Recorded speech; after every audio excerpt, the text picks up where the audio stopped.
भाजपा की पूर्व नेत्री मधु कीश्वर का एक ट्वीट वायरल होता है मिड मार्च में, जिसमें उन्होंने प्रधानमंत्री मोदी के ऊपर और भाजपा के ऊपर जो है वो कई सारे संगीन और गंभीर आरोप लगाती हुई नजर आती हैं। और उसके बाद चंडीगढ़ में उनके लिए एफआईआर भी दर्ज करवाया जाता है। और अभी पप्पू यादव का एक बयान भी सामने आया है।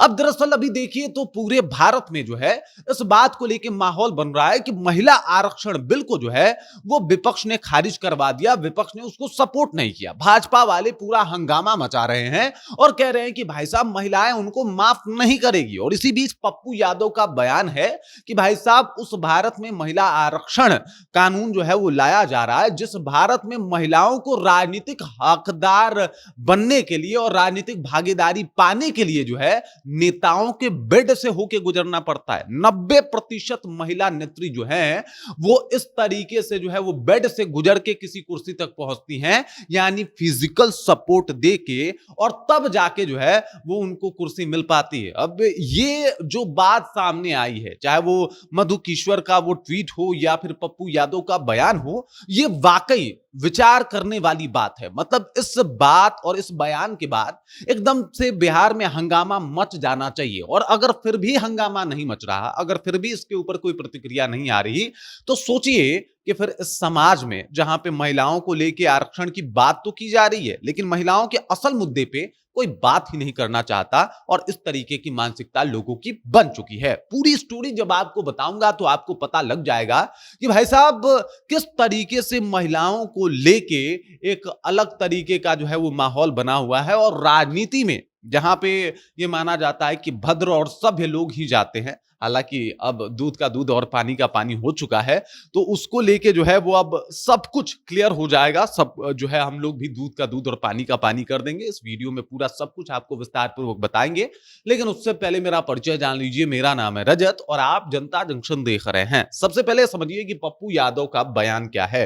पप्पू यादव ने कहा कि 90% महिलाओं को राजनीतिक कुर्सी तक पहुंचने के लिए जो है वो नेताओं के बेड से होकर गुजरना पड़ता है। अब देख लीजिए, यहाँ पे मधु कीश्वर हैं, ये भाजपा की पूर्व नेत्री रह चुकी हैं। इन्होंने मोदी की बायोग्राफी भी लिखी है, मोदी की खासा ये प्रशंसक भी रही हैं, लेकिन इन दिनों इनका अनबन जो है वो बहुत कुछ बताता है। ये अचानक से कह रही थी एक पॉडकास्ट में जाके कि मोदी जी के बारे में एक आईएएस के द्वारा इनको कुछ कागजात मिलते हैं, और उस कागजात में उनका भयावह चेहरा जो है वो सामने आता है, और उसके बाद से मैंने प्रधानमंत्री मोदी से दूरी बना ली। इस तरीके का इनका ट्वीट भी होता है कि भाई साहब भाजपा में इस तरीके का जो है वो माहौल बन रहा है। उसके अलावा इन्होंने ये तक कह दिया कि कोई जो है वहां पे बैठ के पार्टी ऑफिस में इस तरीके की बातें होती थी कि भाई हमको जो है वो टिकट इस बार नहीं मिला, जबकि हमने तो रात रात भर उनके लिए सब कुछ किया। इस तरीके की बातें जो है वो इनका वायरल होता है। मतलब एक पॉडकास्ट का ये जो इनका बातचीत है वो वायरल होता है और फिर चर्चा का केंद्र बन जाता है। और आज पप्पू यादव का एक बयान महिलाओं के आरक्षण से पहले महिलाओं के सुरक्षा के ऊपर एक बहुत बड़ा प्रश्न चिन्ह खड़ा करता है। अब जरा विचार कीजिए कि जहां पे ये बात किया जा रहा है कि भाई साहब अब सीटों की संख्या 50% बढ़ा दी जाएगी, तो सवाल ये उठता है कि ये 50% जिस जो सीटों को की संख्या बढ़ा दी जाएगी और जिसपे महिला ही चुनाव लड़ेंगी, तो भाई साहब इसके पीछे का मोटो क्या है, मोटिव क्या है? क्योंकि जिस तरीके के आरोप अब लगने शुरू हो गए हैं, इससे बहुत कुछ क्लियर होता हुआ दिखाई दे रहा है। पप्पू यादव ने कहा 90% महिलाएं।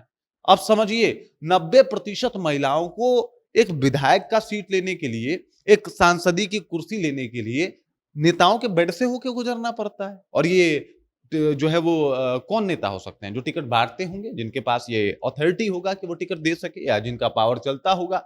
अब ये उन्होंने पार्टी का जिक्र नहीं किया, मतलब लगभग अमूमन सब जगह यही स्थिति है।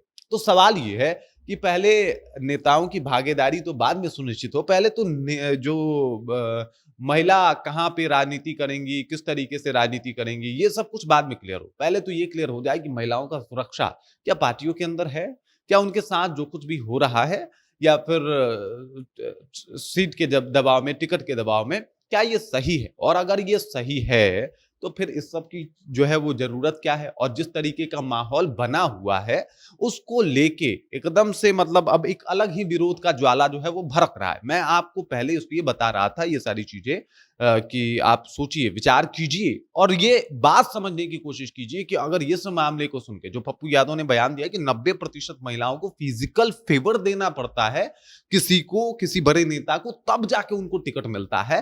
तो ऐसे में ये विचार करने योग्य बात है कि भाई साहब अगर 50% टिकट बढ़ गया तो फिर इसका किस तरीके से फायदा उठाया जा सकता है, जरा विचार कर लीजिए। दूसरी बात ये है कि ये जो आरोप लगाए जा रहे हैं, जिस तरीके से मोदी जी के ऊपर आरोप जो है वो मधु किश्वर ने लगाया, यह तमाम बातें अभी प्रूफ नहीं हुई है, तो ये ऑफिशियल तौर पे इस चीज को नहीं देखा जा सकता, लेकिन इनका जो ऑफिशियल बयान है वो तो बहुत कुछ बताता है और ये सारी बातें बता रही हैं कि भाई साहब क्या जो राजनीति है वहां पे पहले महिलाएं सुरक्षित हैं, क्या जो राजनीति में है यानी जो पॉलिटिक्स पार्टियां हैं जो पॉलिटिक्स कर रही हैं, जो अच्छे तरीके से जो है वो बिहार या किसी स्टेट में अपने आप को काबिज कर पाई हैं, क्या उनके पॉलिटिक्स में इस तरीके की चीजें नहीं हो रही? और अगर हो रही है तो इसको कैसे रोका जाए? क्या इसके लिए कोई कानून है? क्या इसके लिए कुछ इस तरीके की बातें हैं? क्योंकि पॉलिटिक्स में बहुत ऐसी चीजें जो आसानी से दबाई जा सकती है और इसके पीछे का कारण है पावर। जिसके पास अच्छा पॉलिटिक्स जो है वो है, जिसके पास एक ऑथोरिटी है, वो ज्यादा पावरफुल है। और अगर पॉलिटिकल वे में देखा जाए तो यहाँ पे कई ऐसी चीजें होती है कि भाई साहब ऐसे लगे कि नॉर्मल है कि भाई हम तो इसलिए भी कर रहे हैं क्योंकि हमें ये चीजें मिल जाएगी, तो फिर अगर यही चीजें डिसाइड कर रही है कि कुर्सी किसको देना है तो फिर बात ही अलग है। बाकी इस खबर, इस जानकारी को लेकर और जिस तरीके का माहौल बना हुआ है, जिस तरीके से मधु किश्वर और पप्पू यादव का बयान सामने आया है महिला आरक्षण बिल से पहले, क्या एक जांच करवाना इसके ऊपर नहीं बनता है कि भाई साहब क्या वाकई सच है, क्या गलत है, क्या झूठ है? आप कमेंट करके अपना विचार हम तक पहुंचा दीजिए। बाकी आप देख रहे हैं जनता जंक्शन और मेरा नाम रजत है।